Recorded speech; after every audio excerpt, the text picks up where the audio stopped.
warahmatullahi wabarakatuh. Selamat pagi, selamat siang, selamat sore semuanya. Kami dari kelompok 1 ingin mendiskusikan suatu topik yang sudah menjadi concern kami, terutama apabila kami menjadi world leaders di masa depan. Sebelumnya, izinkan kami perkenalkan diri. Nama saya Siti Gayatri. Nama saya Nadia Hidayatri. Nama saya Muhammad Ayu Rizky. Nama saya Muhammad Yunus Hindu Pradana. Nama saya Nadia Nisrina Airinisa. Nama saya Hana Nur Afifah. Nama saya Indah Rama Samawati. Dan di sini kami akan berdiskusi untuk menjawab pertanyaan Mas Gara pada perkuliahan minggu lalu. Jadi pada perkuliahan minggu lalu Mas Gara itu sempat nanya ya guys, kalau masing-masing kan ya, tentang kalau misalnya suatu hari kita jadi presiden di suatu negara atau mungkin negara Indonesia, kita mau bekerja sama negara mana sih untuk menyelesaikan suatu permasalahan global. Dan ada satu topik yang pada akhirnya kami pilih. Iya. Kami Itu sepakati. bisa dibilang mungkin satu hal yang sekarang jadi isu dunia juga ya. Iya, isu benar. global. Tapi itu mungkin bisa dibilang isu pendidikan yang bakal mungkin kami bahas dalam diskusi kali ini. Jadi sebenarnya Mas, kita pilih isu pendidikan tuh karena menurut kami isu pendidikan tuh krusial ya. Menurut di kalangan masyarakat sekarang, bagi sumber daya manusia kita sekarang ini kita ketahui di bawah rata-rata ya kalau di global ya. Dibandingin sama negara luar. Ya, dibandingin sama negara luar. Menurut gue juga itu ini pendidikan tuh jadi suatu masalah yang umum gitu loh di setiap negara. Karena nggak selesai juga. Padahal ya kalau untuk suatu kemajuan negara sendiri tuh, kalau pengen negara yang maju itu harus dari sumber daya manusia sendiri. Iya. Sedangkan untuk nanti sumber daya manusia itu sendiri itu dari Pendidikan. Nah, untuk mengelola sumber daya alam itu kan butuh sumber manusianya Iya. sendiri yang bagus dulu kan. Nah, iya. Karena walaupun kita punya sumber daya alam yang melimpah, kalau nggak dibarengi dengan SDM yang bagus juga, kita nggak bakal tuh bisa maju dan bersaing dengan Nah, dunia luar. setuju. Bahkan kan ada tuh negara yang walaupun dia nggak punya sumber daya alam sama sekali, tapi dengan sumber daya manusia yang berkualitas, dia bisa tuh bersaing di ranah global. Singapura ya. Iya. Iya, Singapura. Jadi kita itu yang came across selama kita research gitu permasalahan global masalah pendidikan itu selalu muncul gitu. Terus setelah kami riset juga kami dapat data bahwa 1 dari 6 orang dewasa di dunia itu, terutama di negara-negara berkembang, masih belum punya kemampuan untuk berhitung dan masih buta huruf.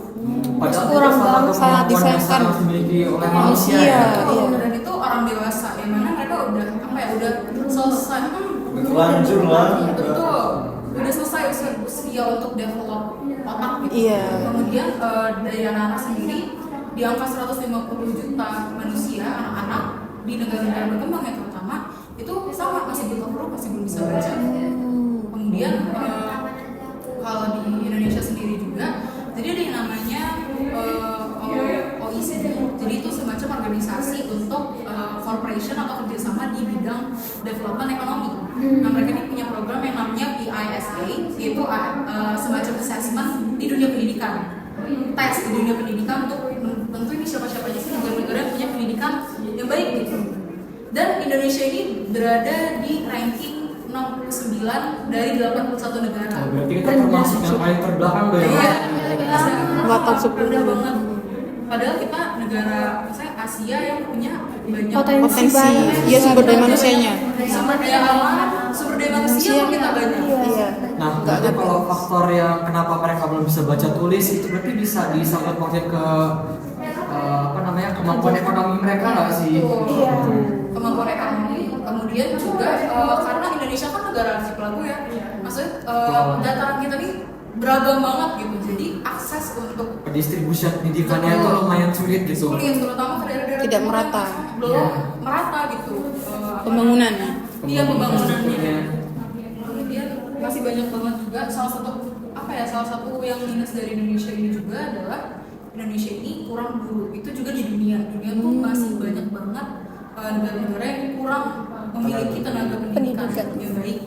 Kalau misalkan pun ada guru, tapi itu standarnya masih kurang gitu loh di Indonesia. Jadi walaupun Iya, dia kurang kompeten. Iya, walaupun dia ada guru, tapi kayak pas diajar, mereka ngajar kita itu kayak masih kurang gitu loh, kayak masih belum mencukupi untuk gimana caranya Karena balik lagi guru itu ngajar bukan karena mereka apa ya mau Passion memajukan, mereka. bukan karena passion juga, karena mereka ingin mencari duit. Iya.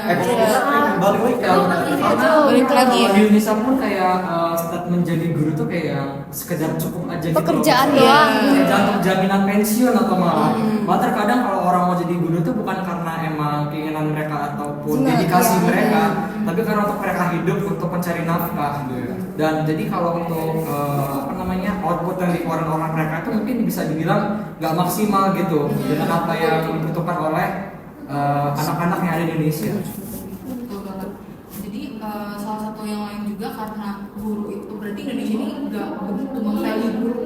Iya. Betul nggak sih? Kurang juga dari gaji.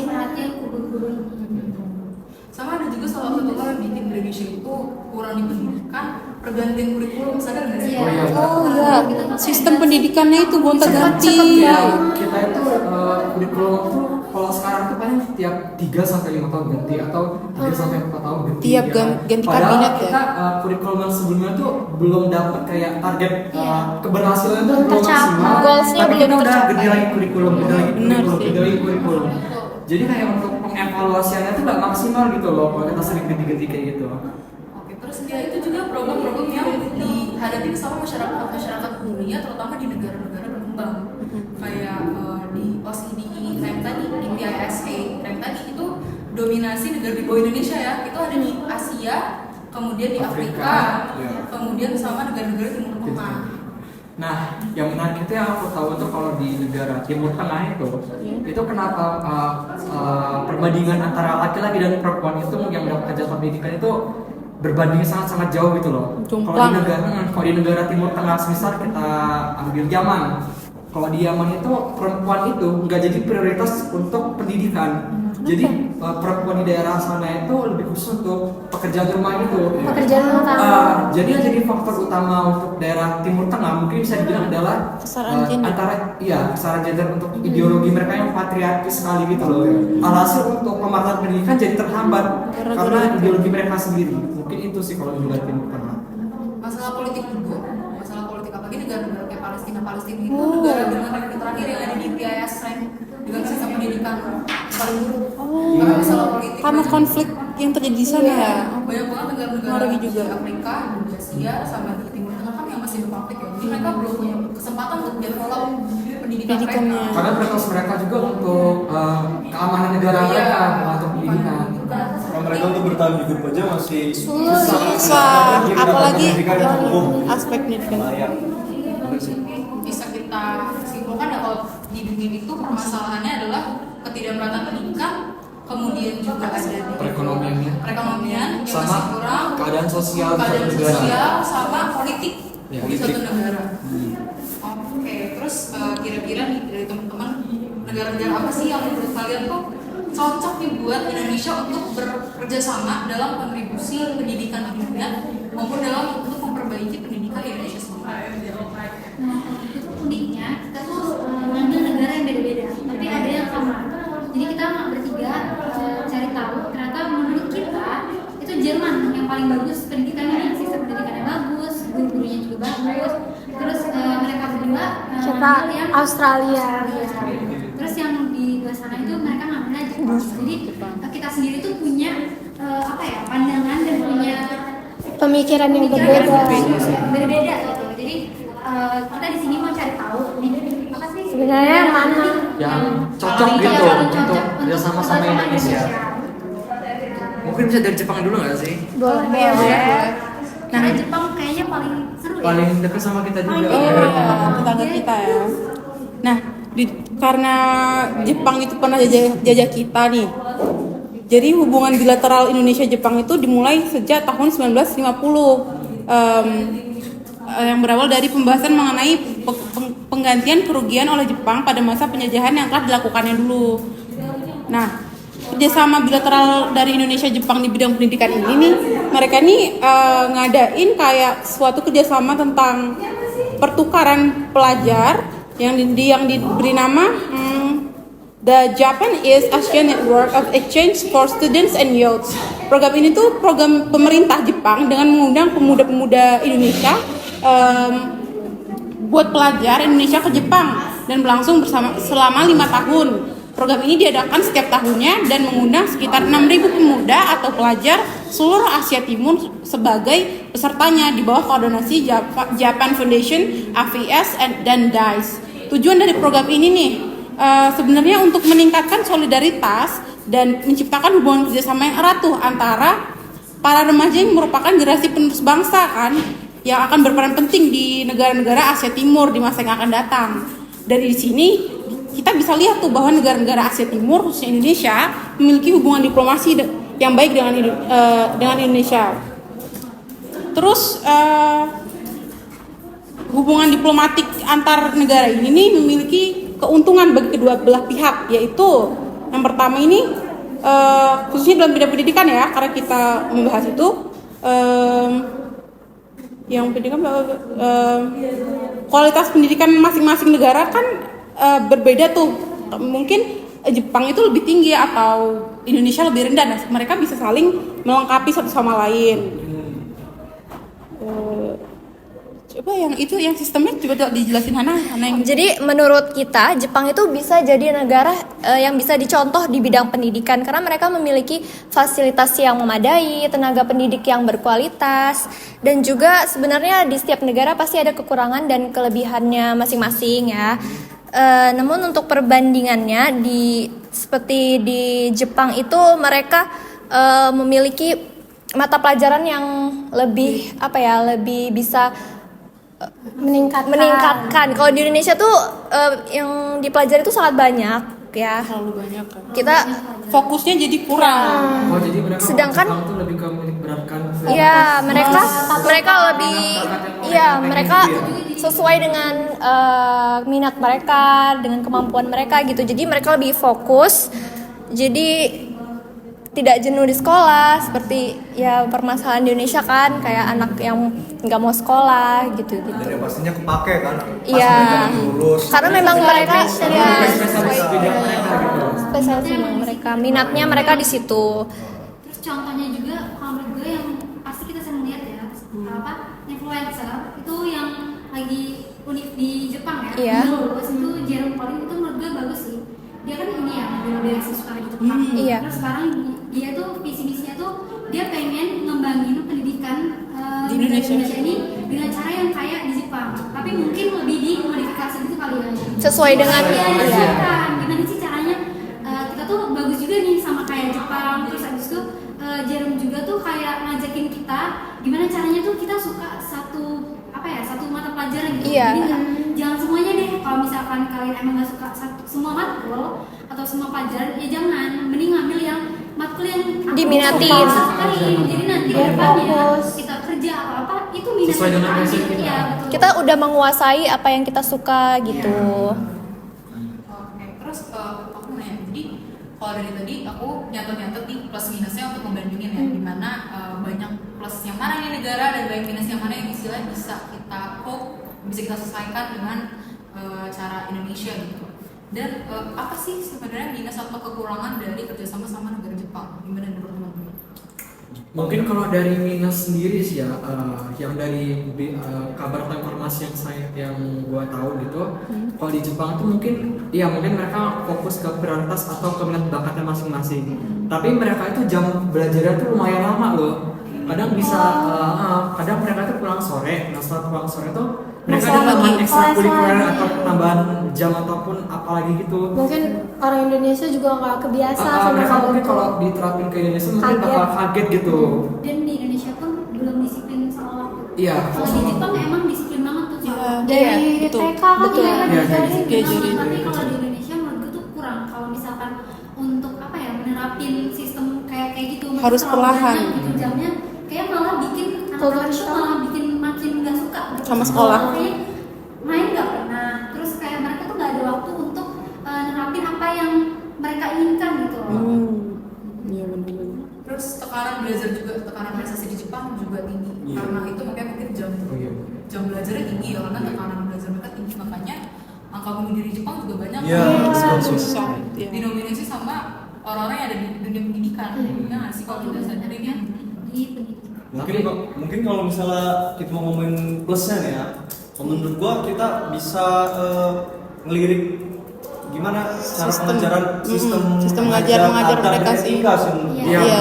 Karena adab dan etika di Bisa Jepang tuh diadopsi. benar-benar Tinggi. Iya, banget sih. banget keren banget. Bahkan kita yang negara notabene negara muslim, mayoritas muslim, Negara terlama ya kan? Iya, negara terbanyak muslimnya yang notabene Islam itu mengajarkan kita tentang adab dan etika yang semua ya gitu. Iya. Dan kalau kita lihat Jepang, Iya. mereka jauh lebih jauh lebih atas kita gitu loh. Jadi hasil cetakan pendidikan mereka tuh bener-bener kayak profesional dalam Iya. bidang bekerja segala macam itu Tingkat bener-bener toleransinya juga tinggi. etos kerjanya tinggi. Benar. Jadi walaupun mereka dapat mungkin tekanan atau pressure, tapi hasil yang mereka kasih pun maksimal. Maksimal, bagus. Mungkin itu sih yang bisa kita adopsi itu sistem mengajar mereka, disiplin dan segala macam. Iya Ini benar. lebih kayak ke disiplinnya, terus etika. Tapi mungkin kalau buat diadopsi, diterapin di Indonesia sendiri tuh belum bisa ya. Apalagi melihat masyarakat Indonesia Kita kayak ratain gitu. dulu. Mungkin bisa tapi kayak Jadi Pelan-pelan. disesuaikan lagi. Oh iya, modifikasi ya. Lokalisasi. Benar. Sama ini salah satu plus terakhir dari Jepang itu adalah yang gue lihat Jepang itu value banget sama historinya mereka, sama culture-nya mereka. Mereka banyak respect banget. Ada beberapa youtuber Indo yang tinggal di Jepang yang bilang kalau Jepang itu kan orang Jepang tuh kan susah ya berbahasa Inggris ya. Iya. Tapi bukan karena mereka nggak mau belajar bahasa Inggris, tapi mereka Lebih Semangat bahasa Bahasa, ya. mereka lebih toleransi ke toleransi. Bukan toleransi. Mereka Lebih lebih suka kayak pakai bahasa mereka. iya, Sendiri. bangga, Iya, proud. nasionalis banget. Bukan karena dia nggak ngerti atau segala macam, karena dia lebih Nasionalis. Iya, suka banget sama kita bahasa harus sendiri. tingkatin itu juga. tapi juga kalau menurut gue tuh bisa jadi minusnya loh. Oh, gimana? Karena bahasa Inggris kan udah jadi bahasa yang luas ya. Maksudnya sekolah tuh menurut gue tuh harus bisa bahasa Inggris gitu. Jadi bahasa internasional lah istilahnya. Iya.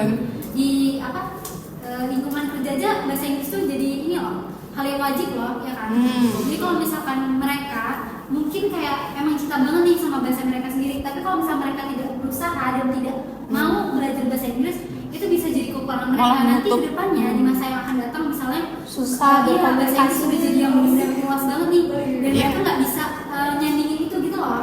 Jadi kayak mereka bingung sendiri kayak gimana ya, harusnya kita belajar lebih awal nih, kita belajar lebih dalam nih tentang bahasa Inggris gitu, tapi tetap mungkin bisa di compare gitu loh, misalnya Balance, iya, ya, balance balance. antara bahasa Jepang dan bahasa Inggris dan tahu tempatnya gitu loh. Iya, betul. Berarti perlu ada apa ya, urgensi dari pemerintah Jepang untuk apa ya, mengglobalkan pendidikan Iya, bahasa sosialisasi Inggris inilah ya. yang di push gitu, untuk tapi bukan dengan maksud untuk menghilangkan Iya, bahasa iya. Inggris mereka, tapi untuk bisa bersaing di tingkat global gitu. Untuk kedepannya gimana nih gitu. Karena pada ujung-ujungnya kan kalau mereka butuh apapun itu pasti bakal bekerja sama kan dengan negara luar. Nah, Iya. dari mereka sendiri nggak menguasai bahasa luar, itu jadi bakal jadi benteng untuk Penghambat. mereka masuk ke dunia global gitu kan. Betul.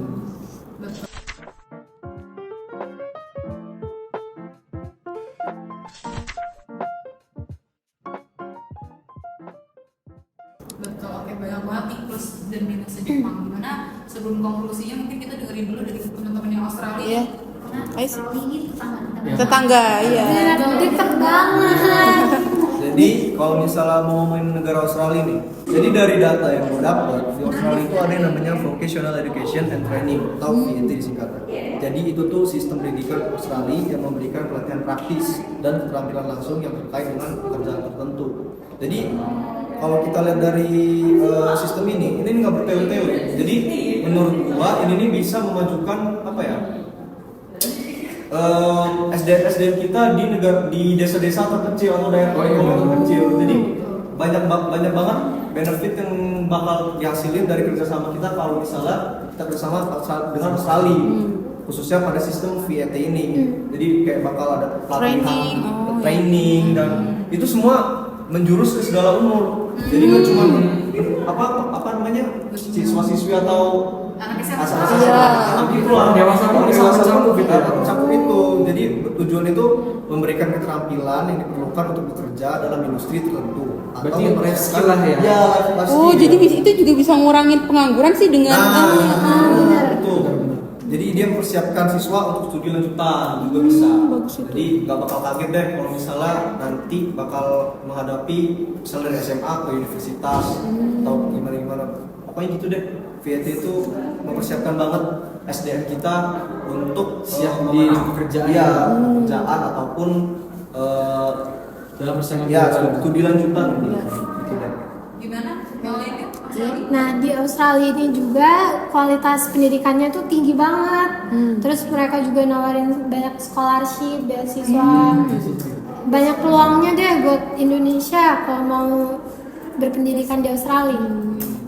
Dan itu di Australia pun kita banyak ini ya. Banyak Oh iya, mereka benefit ya. belajar bahasa Indonesia juga di Australia. Oh, minatnya lumayan Iya, lumayan tinggi.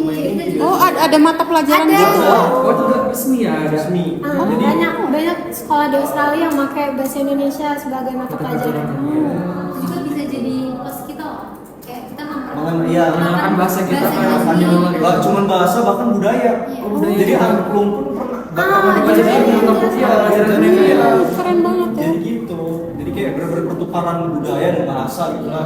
Mereka ngasih kita benefit itu tadi sistem buat kita Meningkatkan. keterampilan. Jadi bakal dapat soft skill, hard skill, macam-macam deh. Bakal pakai di kehidupan kita selanjutnya gitu. Dan studi juga. Jadi kalau di Australia mungkin gitu aja sih, simple aja dibuatnya. Tapi ada ini nggak? Maksudnya Kekurangannya nggak sih iya, dari minusnya apa nih kalau di Australia? Kalau minusnya mungkin kita nggak tahu ya, kan tadi dari data ada namanya vocational education and training. Jadi kita nggak tahu menjurusnya bener-bener apa namanya targetnya sesuai atau tidak gitu loh. Lebih ke target mungkin, karena kan balik lagi di Indonesia pendistribusi, Minat atau iya enggak. minat bakatnya distribusinya loh. cakupan yang mau trainingnya itu belum tentu ada ya di sini. Berarti yang jadi PR untuk pemerintah kita kalau pengen bekerja sama dengan Australia Australia itu tuh mungkin kayak tingkatkan pendistribusiannya ke target yang tepatnya tuh kemana gitu ya. Harus tepat target dan sasarannya dan supaya nggak mubazir lah Iya. udah dikasih kayak banyak Peluang. peluang change gitu kan malah salah target. Iya. Maksudnya masih banyak loh Yang kayak lebih yang mau, ideal ya. yang mau dan butuh. Iya, benar, Bukan benar. yang mau aja, kalau yang mau pasti banyak Iya. dan yang butuh itu yang lebih lebih dari dari urgensi prioritas. kita lah ya, itu prioritas kita gitu. Begitu aja sih kalau dari kita.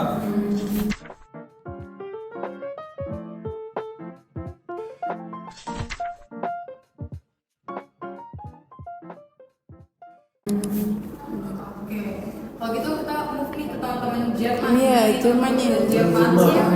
Jerman ini Perang kan? menurut gue mungkin ini ya banyak, maksudnya bukan maksudnya yang kayak lebih-lebihkan, tapi Jerman ini banyak banget ngasih kita feedback mungkin kalau misalnya kita mau kerja sama mereka. Tapi ada juga tuh minusnya, gimana sih minus Jerman itu kayak mana? Kalau dari gue sendiri, gue juga pilih Jerman. Kenapa? Karena balik lagi, gue sangat percaya banget sama kredibilitas dari OSCE ini yang apa namanya organisasi untuk development ekonomi di negara-negara di dunia. Dan Jerman itu masuk ke peringkat dia di atas di 20 besar. Bersaing sama negara-negara Asia yang kayak Jepang, Korea. Selalu masuk 20 besar. Selalu masuk 20 besar dan di beberapa apa namanya indikator lain pun, maksudnya di beberapa website lain yang memang world rank, Jerman itu selalu berada di tingkat top 3, iya, top 5, top 10, nggak pernah di bawah itu. Jadi kredibilitasnya nggak usah ditanya lagi. Kalau ditanya lagi kalau soal pendidikan ya, soal sistem pendidikannya mereka benar-benar bagus gitu. Top Bahkan banget. ada beberapa ada salah satu website yang karena konsistensinya Jerman itu malah jadi ranking 1 negara dengan sistem pendidikan terbaik. Dan kalau gue research juga ada beberapa alasan kenapa memang Jerman itu bagus gitu sistem pendidikannya. Jadi kalau yang berdasarkan research dari website universitas di Jerman, juga ada apa ya, gue riset juga sama mahasiswa sastra Jerman. Kata mereka tuh Jerman itu tuh punya 5 level study. Mereka punya 5 level study. Preschool yang mana di Indonesia tuh masih belum umum ya. Preschool buat anak-anak kecil tuh, buat anak-anak sebelum TK malah. Preschool, terus primary school, SD, TK, kemudian secondary, SMP, higher secondary, sama college. Tapi mirip sama Australia kan sama. Jerman itu punya dua sistem studi. yaitu teori sama Vokasi. vokasi ini. Jadi mereka nggak cuma vokasi aja, tapi teorinya tetap ada, tapi vokasi. Dan uniknya gini, jadi di Jerman itu anak-anak SD mirip juga sama di Jepang. Anak-anak SD itu mereka nggak dituhanin sama teori kayak gitu ya. Iya, Matematika nih, bahasa Indonesia nih dari SD dari kecil. Yang mana itu istilahnya usia kita untuk Bersenang, ya. mengembangkan Kayak mengeksplor ya. Ekspor. Betul. Tahu apa sih yang mau kita mau. Iya. Untuk juga usia itu adalah untuk usia kita dimana kita bisa develop life skill. Nah, di Jerman itu kurikulum SD isinya adalah life skill sama minor school subject. Jadi subjek sekolah tuh ada, mata pelajaran sekolah tuh ada tapi sedikit. Mereka banyak di activities dan life skill. Ini kita ya. Beda banget sama di Indonesia. Apa mata pelajaran tuh? Betul. Materi nggak sih kalau kita ini? Benar banget. Sama yang jadi prioritas pemerintah di sana itu mereka benar menekanin APBN mereka itu untuk pendidikan. Jadi guru-guru di sana itu digaji tinggi sama pemerintahnya mulai dari 12 sampai 30 juta untuk seorang guru. Nah, yang jadi fokus mereka itu adalah sebelum mereka ditugas untuk menjadi guru, mereka itu harus mengikuti suatu tes yang dimana tesnya itu trainingnya itu bertahap gitu loh. Jadi untuk dapetin gelar guru itu mungkin Agak lumayan sulit. susah. Tapi untuk hasilnya sendiri mereka bakal jadi guru yang Berkualitas. sangat tinggi gitu. Berkecukupan lah ya pasti. Iya. Kayak di Indonesia. banget yang- kalau iya. berkecukupan banget. Jadi pas gue tanya sama anak sastra Jerman, kata dosen dia kalau di Jerman itu guru lebih kaya dari dokter. Dari dokter. Iya, itu benar-benar tingkat Benar-benar atas kaya banget. banget. Guru itu gajinya kalau di Jerman itu paling itu 12 juta sampai range 30 juta. sedangkan kalau Dan di itu- Indonesia Itu kalau buat UMR sana udah tinggi banget Iya, gitu ya. dan Di atas 12 sampai UMR. 30 juta itu mungkin kayak gaji pokok mereka gitu loh. Belum tunjangan yang lain. tunjangan segala macam itu. Menurut kita tuh Jerman itu pilihan yang tepat. Terus mereka juga tuh ada standarnya sendiri gitu loh, cara kualifikasinya ya kan. Balik lagi tuh kualifikasi jadi guru tuh gimana, dan emang itu ketat banget gitu loh. Karena mereka itu berpikir kalau untuk memajukan SDM mereka harus memajukan tenaga pendidikan mereka terlebih dahulu. Nggak Iya, cuma bener sistem banget. pendidikan aja, tapi Iya. tenaganya kerja juga di boost gitu loh. Iya, supaya- diprioritaskan, iya, prioritaskan. diprioritaskan supaya gimana nih? Iya. Bagus gitu. Terus dari informasi untuk APBN Jerman di dunia pendidikan, inovasi dan research itu sampai 13 juta euro atau setara dengan 800 triliun. Banyak untuk Pendidikan Pendidikan makanya lain. Jadi pendidikan tuh emang Tapi output yang dihasilkan tuh ya setimpal gitu ya sama yang dikeluarkan. benar banget makanya Jerman itu sekolah gratis, semua gratis. Iya, Iya, semua gratis. semua gratis. Kalau Heran misalkan sih. kita nih mau beasiswa atau kita mau pertukaran pelajar gitu di sana, kita digratisin juga. Tapi tahun pertama itu kita bayar gitu loh. Cuman untuk tahun pertama aja ya. Kalau yang aku baca-baca itu sekitar 150 juta untuk tahun pertama dan sisanya ya gratis. Jadi kalian kalau misalkan kalian sekolah di sana atau kalian mau belajar di sana itu sisanya tuh ya cuman Asrama gitu ya. Baca. Ya kalian masih bisa foya-foya mungkin kalian. Iya, senang-senang gitu. Dipilih. Makanya balance ya Indonesia. Iya. Iya, makanya mereka tuh rata-rata happiness karena hidup mereka terpenuhi. Mau dari pendidikan, mau dari Berkecukupan. senang mereka itu semua terpenuhi. Kayak gitu mau nggak mungkin bakal banyak pressure nggak sih Iya. dari manapun karena ya udah disusun gitu. Secara mudah banget Iya. buat akses pendidikan ya. Jadi taraf hidup pasti naik semua. Dan sekarang pun Jerman pun bukan hanya untuk ngembangin sistem pendidikan mereka ya. Mereka pun sekarang udah nyoba untuk mengarah perkembangan teknologi dalam bidang pendidikan mereka gitu. Jadi kalau misalkan Indonesia mau bekerja sama dengan mereka, itu benar-benar jadi pertimbangan yang cukup bagus itu loh buat kita sendiri. Dan Jerman itu adalah negara engineering, negara teknik, negara industri. Ya, jadi kalau orang-orang Indonesia yang mau sekolah ke Jerman itu apa ya? Kalau bisa gue jadi presiden nih ya, gue maunya ngirimin mereka untuk belajar teknik karena ya, seperti yang kita tahu ya Jerman kan penghasil mobil-mobil bagus, BMW, Volkswagen itu kan dari Jerman semua Industrinya kan? sangat luas. Iya, itu semua dari Jerman. Iya. Bayangin Indonesia punya punya mobil setara dengan BMW dan Volkswagen. Apalagi kalau misalnya ilmu teknologi yang mereka punya itu nggak cuma untuk mobil aja, tapi untuk teknologi pendidikan yang mana itu udah jadi visionnya UNESCO di tahun ini. Jadi udah bukan penyebaran pemerataan pendidikan lagi, tapi udah bergeser kepada di masa depan pendidikan Teknologi. itu harus berbasis teknologi tinggi. Teknologi. Dan menurut gue Indonesia yang punya banyak banget ya abang-abang teknik, abang teknik mesin itu tuh bisa banget Dikembangin. Iya, kita ke kirim mereka ke Jerman. sana untuk belajar dan Untuk insaknya bakal dapat meningkatkan. kita lagi untuk Iya. membangun Indonesia. Apalagi sumber daya alam kita, Banyak. udah sampai nikel aja. betul. Harus diolah sendiri, jangan tangan orang Iya. lain. Bener. Indonesia udah mulai bisa jadi negara yang ngolah sumber daya sendiri. Yang mandiri. Nggak cuma ngirim mentah-mentahan doang. Betul. Menurut gue juga tuh kalau misal ya Indonesia bekerja sama, tapi kayaknya pernah deh, Indonesia kan pernah ya. Kalau nggak salah di Jerman juga udah itu nggak sih ijazah SMK tuh resmi di sana bisa Iya, daftar. betul. Iya. Iya. Nah, Jadi kalau misalkan kita kerja sama mereka tuh kita tuh bisa apa ya, masih apa kayak dorongan untuk anak-anak teknik nih, terlebihnya supaya mau tuh gimana tuh belajar di sana tekniknya. Iya. Jadi mereka lebih bisa mengembangkan diri, mereka bisa lebih tahu nih ilmu-ilmunya tuh gimana dan bisa balik ngasih ke Indonesia itu sendiri. Untuk Jadi, membangun iya. Indonesia. Jadi feedback kita untuk mereka apa nih? Feedback kalau dari kita sendiri, tentunya sumber daya manusia Indonesia itu kan SDM. emang benar-benar kaya banget ya sama Nah, sumber daya manusia. ya sama satu lagi ini tadi kurang nambah ya. Kalau karena ada krisis Rusia sama Ukraina, jadi kebanyakan masyarakat Ukraina itu bermigrasi ke Jerman sebanyak 200.000 dari banyak data ya? yang udah kami research tadi. Nah, jadi permasalahan mereka adalah karena banyaknya imigran datang yang baru, tenaga pendidikan mereka aja jadi kurang untuk sekarang. Oh, berarti mereka butuh iya, banget. kualifikasi mereka tuh bagus, kayak Iya. ilmunya bagus tapi malah kekurangan gitu. Iya. Sedangkan Iya. Indonesia kualifikasinya maksudnya masih under gitu ya, masih Iya. bawah. Tapi Tapi kita kita punya tuh banyak banget. SDM yang Iya. banyak gitu. Iya. Jadi kayak itu jadi Feedback minus. untuk kita Feedback. ke mereka gitu sih. Kita ngasih sumber daya manusia yang mungkin Sebagai banyak. tenaga pendidik Tenaga gitu ya. pendidik. Dan ya itu apa namanya, Indonesia tuh punya banyak banget sebenarnya sumber daya manusia atau orang-orang mahasiswa-mahasiswi yang benar-benar qualified loh sebenarnya. Tapi kurang difasilitasin. Nah, Iya. kurang difasilitasi untuk pergi ke luar negeri untuk dapat pendidikan yang lebih baik. kurang dikasih perhatian gitu. mungkin tantangan bagi pemerintah juga nggak sih itu? Padahal tuh Indonesia sama Jerman tuh udah punya beberapa kerjasama di bidang pendidikan. Jadi kalau di Indonesia itu ada namanya SGU, Swiss Germany University, yang basisnya Indonesia Jerman. Jadi kalau misalnya orang sekolah di SGU itu mereka di semester 3 mereka magang di Indo, nanti di semester selanjutnya mereka magang di Jerman. Oh, balik lagi. Iya, Iya. itu udah ada banget gitu. Cuman emang belum kelihatan, kita belum baru dengar ini Iya. nggak sih? Iya. Baru dengar Karena- setelah research.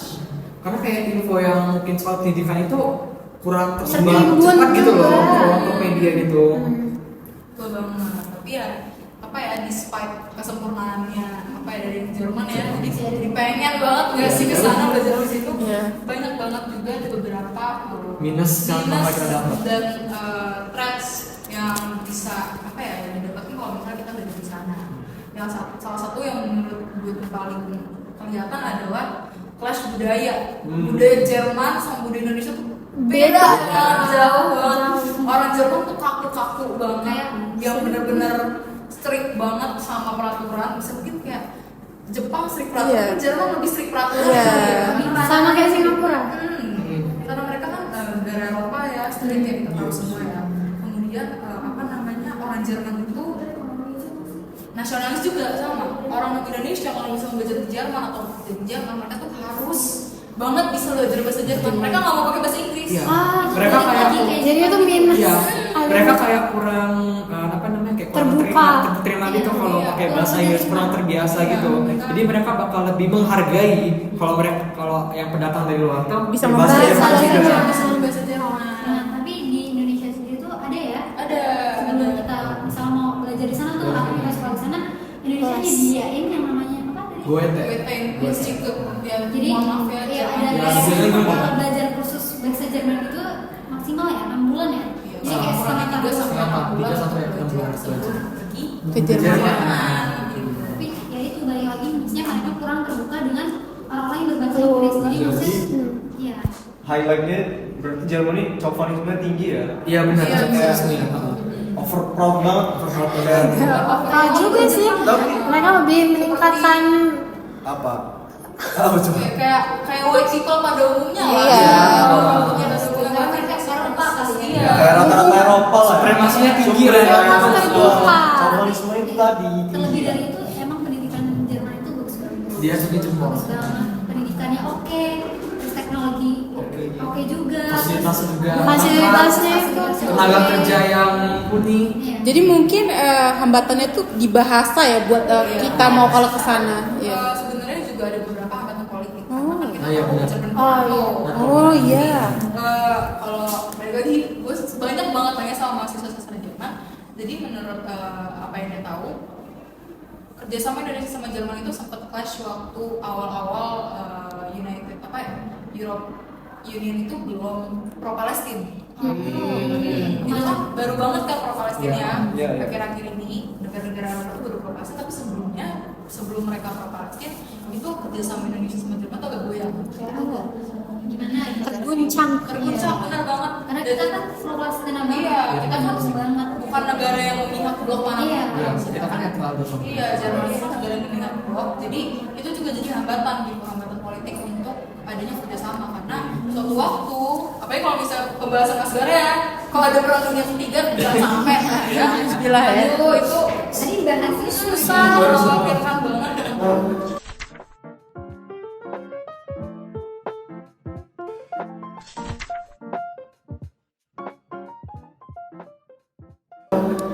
Jadi mungkin itu dari kita Dari tiga kelompok bahasa tadi Jerman. ya.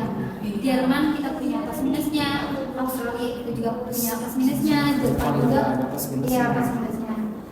Jadi di sini kita mau lebih diskusi dari pandangan masing-masing gimana sih menurut pandangan kita melihat gimana negara mana yang paling cocok. Jadi di akhir mungkin kita bisa ngasih tahu negara mana yang akan kita pilih untuk diajak kerjasama sama Indonesia. Oke. Oke. Mari kita akan berikan dalam kondisi akhir. Mungkin diskusi hari ini kita akan tutup dulu ya teman-teman. Terima kasih atas sharing-sharing dari perbedaan. Oke, terima kasih Mas Gara juga atas penugasannya. Benar-benar penting banget ya kita Jadi kita jadi yang bakal tahu gitu ya. gain Mana knowledge. nih yang bagus pendidikannya kayak Jepang juga. Iya, terus juga kayak ada hal-hal yang mungkin belum kita tahu Iya, gitu. iya. jadi lebih tahu apalagi tentang scholarship tadi. Siapa tahu kita mau S2. Benar-benar amin. Ke Jerman ya, ke Jerman aku mana nih? Kalian maunya Jerman. Jerman deh. Kayaknya minatnya di Jerman. Iya. Nah, ya semoga dengan setelah S2 ya siapa tahu kita bisa entah bekerja di Kerja. pemerintahan atau bahkan jadi pemerintah Iya, Indonesia. benar. Semoga kita benar-benar bisa Bisa menjadi Meningkatkan diplomat yang dunia. menjalin hubungannya. bersama lah sama negara-negara yang kita mau kerjasama di masa depan. Iya, nanti. amin. Oke, baik, terima kasih. Wassalamualaikum warahmatullahi wabarakatuh.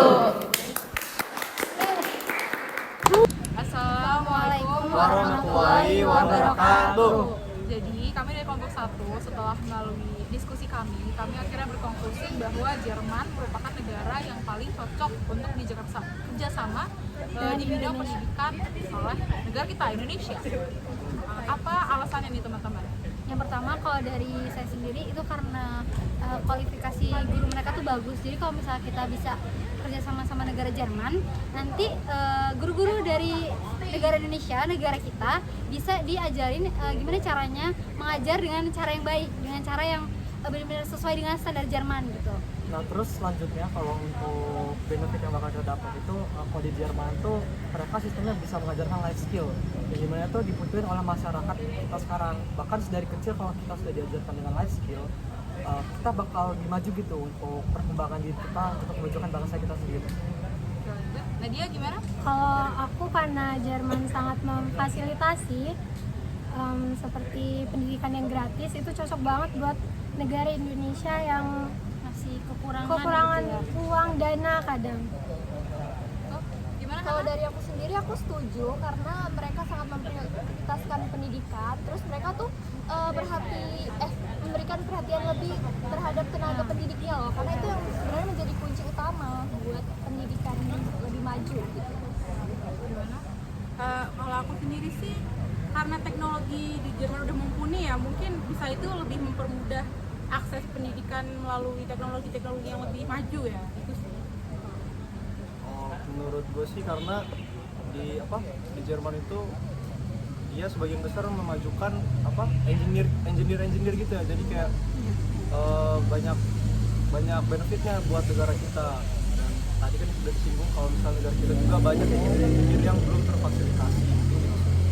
Oke, berarti untuk sum up ya semua jawaban dari teman-teman, untuk konklusinya di dalam sistem global ini yang salah satu yang masih kurang adalah tenaga pendidik. Untuk mendapatkan pendidikan yang layak, kita perlu juga tenaga pendidik yang layak.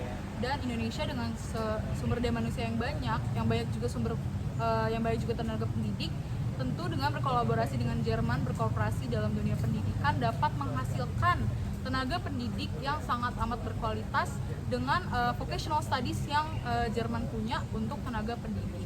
Dan juga Jerman merupakan negara engineering, dapat berkontribusi dengan Indonesia, dapat berkooperasi dan berkontribusi dengan Indonesia untuk membangun teknologi pendidikan yang dapat digunakan di ranah global gitu. Juga dalam pemerataan pendidikan dengan guru-guru di masa depan yang akan dihasilkan oleh kolaborasi Indonesia dengan Jerman, itu dapat membantu untuk memeratakan pendidikan di seluruh dunia.